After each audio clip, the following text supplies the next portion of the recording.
सन 1935 जब नाइट्रोजन ने एक ऐसी डिस्कवरी की जो पूरी दुनिया को चेंज करने की हिम्मत रखती थी।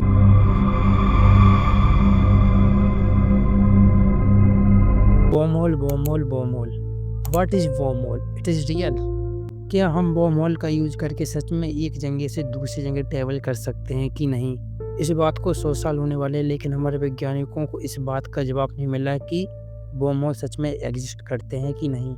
इस टॉपिक पर यूट्यूब भरा पड़ा है और इस टॉपिक पर हॉलीवुड की कई सारी मूवी बनी है। अगर आपने इंटरस्टेलर मूवी देखी है तो आप जानते होंगे कि मैथ्यू एक वर्महोल का यूज करके दूसरी गैलेक्सी में कैसे एंटर करते हैं। पर ये बात रही मूवी की, चलो अपने टॉपिक पर वापस लौटते हैं।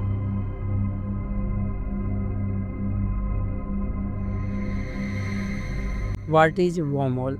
सबसे पहले जानते हैं स्पेस क्या होती है। 18th सेंचुरी में साइंटिस्ट मानते थे कि स्पेस एक खाली जगह है, पर जब हमारे साइंटिस्ट अल्बर्ट आइंस्टाइन की थ्योरी ऑफ रिलेटिविटी पब्लिश हुई तब एक बात का पता चला कि स्पेस को कर्व किया जा सकता है।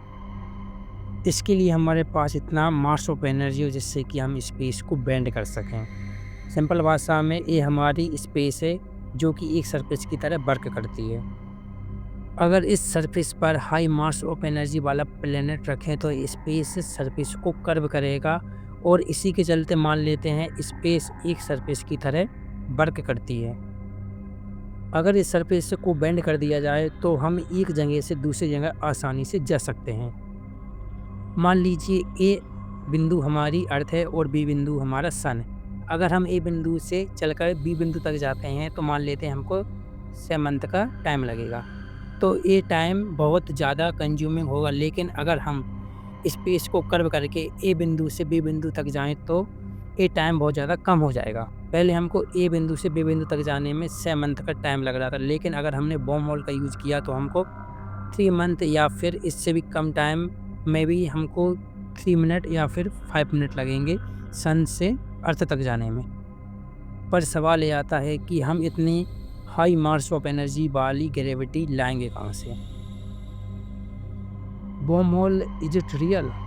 1935 जब ये थ्योरी पब्लिश हुई थी तब लोगों को लगा कि ये थ्योरी नहीं बल्कि एक साइंस फिक्शन स्टोरी है। पर कुछ टाइम बाद जब अल्बर्ट आइंस्टाइन ने बताया कि स्पेस को सच में कर्व किया जा सकता है तो ये बात बिल्कुल सच हो गई कि वर्महोल सच में एग्जिस्ट करते हैं। पर सवाल ये आता है कि वर्महोल बनाने के लिए हमारे पास इतनी एनर्जी ऑफ मास आएगी कहाँ से? अगर हमारे पास इतनी एनर्जी और मास आ जाए तो हम स्पेस को कर्व कर सकेंगे और वर्महोल का यूज कर सकेंगे, लेकिन इस बात को 100 साल होने वाले हैं। अभी तक हमारे वैज्ञानिकों ने इस सवाल का जवाब नहीं दिया कि वर्महोल को क्रिएट कैसे करें और इतनी एनर्जी ऑफ मास हम कहाँ से लाएं। एग्जाम्पल के लिए हमारे पास इतनी ग्रेविटी और इतना मास होना चाहिए जितना कि एक सन के पास है। इतनी एनर्जी हम यूज कैसे करेंगे, इसका सवाल अभी भी कई सारे लोगों के पास है, लेकिन साइंटिस्ट इस बात का जवाब नहीं खोज पाए कि क्या हम सच में वर्महोल क्रिएट कर सकेंगे कि नहीं कर सकेंगे। खैर, अगर आपको कोई और डाउट हो तो आप कमेंट कर सकते हैं, मैं जवाब दूंगा। और जाते वक्त एक काम भी करते जाना।